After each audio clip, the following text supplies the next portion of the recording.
บอกว่าตอนบ่ายเด้อจังมาเขาผัดมาตอนเช้าพี่น้องเลยบ่จักสิคนบ่จักสิมัดบ่จักสิปั่นมื้อนี้ป้าอึกขลึกเลยจักสิได้จักสอบแล้ว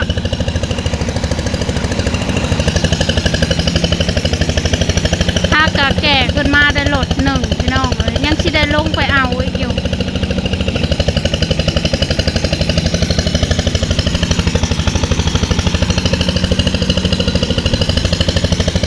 เบิ่งแต่เพื่องนี่ก็ได้ร้ายเติบแล้วเพื่องนะบ่จักเพื่องบ่จักหญ้า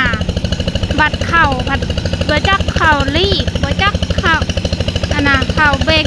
หญ้าในกระปั้นนี่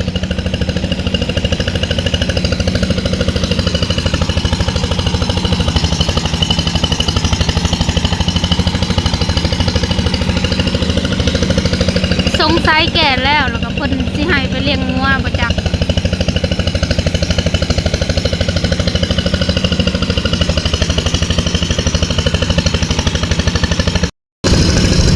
สิเบิดในรถแล้วพี่น้องก็สิได้ลงไปคนเข่าใหม่เด้อบาดนี้ยังอีกรถหนึ่งถูก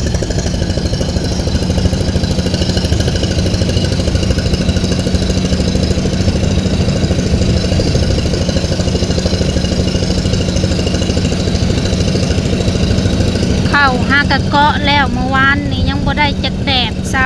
ำวานนี้ฝนก็ตกลิ้นหยิบ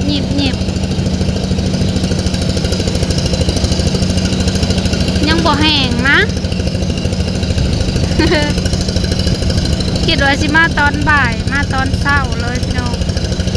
พอดีร้านทำอิฐเลยที่เพิ่นมาปั่นเฮามือนี้เนาะ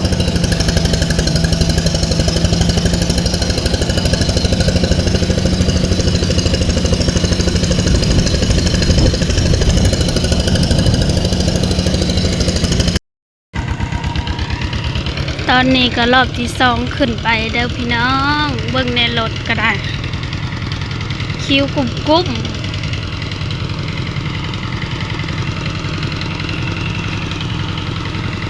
รถที่สองเนาะรู้ว่าสิได้จักสอบจักเบาและมื้อนี้นะ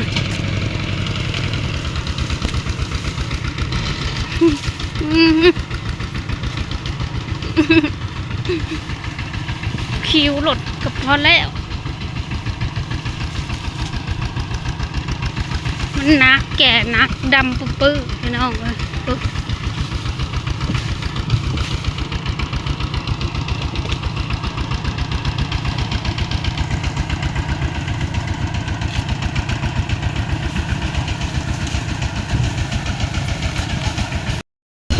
มาหอดเที่ยงแล้วพี่น้องมาเอาเห็ดไว้ดีครึ่งหนึ่งเลยมุ่งสร้างเข่าได้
สิบดแล้วพี่น้องสิบดแต่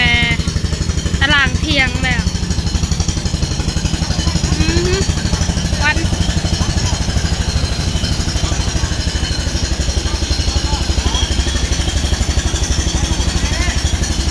จักเลยจักสองนาเบิดถุงฮอดบ่60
ขึ้นรถแล้ว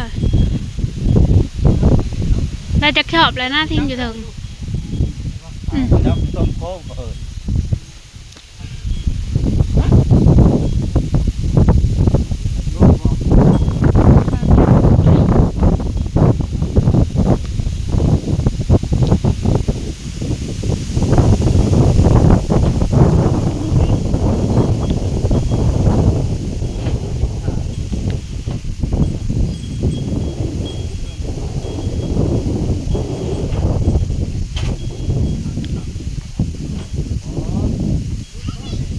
36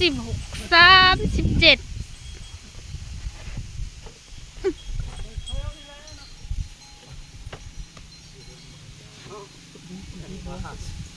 ไม่ได้ซ้ำนะน้ำหนักคนเนาะน้ำหนักคนนี่เลย50 ปลายนี่เลย30 ปลาย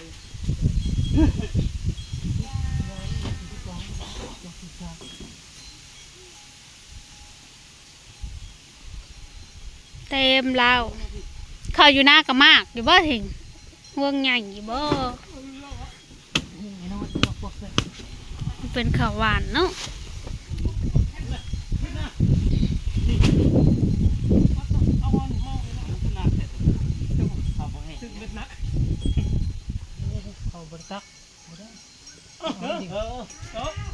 มันยิบปากเลยเห็นบ่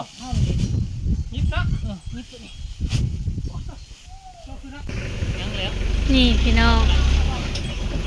ปวดเมื่อได้ทั้งนั้น อ้าวกูก็ให้กินนี่คือบ่เอา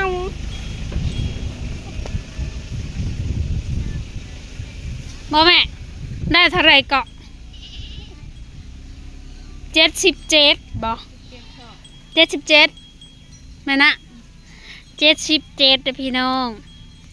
ข้าวปั่นนะ77แล้วก็เจ้าเอาไป4 ศพแล้วก็หาเพิ่นมาซอยเนาะนี่เฮาก็ได้ตักเทียนอันนี้แล้วนี่มือนี่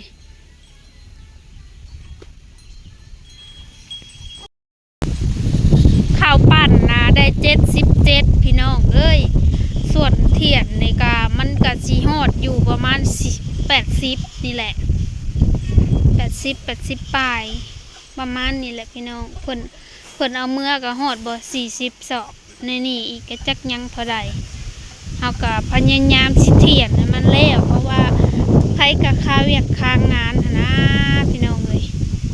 ไก่ก็ซ้ำสิเก็บกินไผก็ค่าเวียกค่างานแล้วก็เพิ่นมาเฮ็ดก็ฟ้าวเฮ็ดให้มันแล้วโอ้ยลมมาหนาวสำหรับคลิปนี้ก็ฝากกดไลค์กดแชร์ฝากเป็นกำลังใจให้ในเด้อพี่น้องเอ้ยได้77 ศอก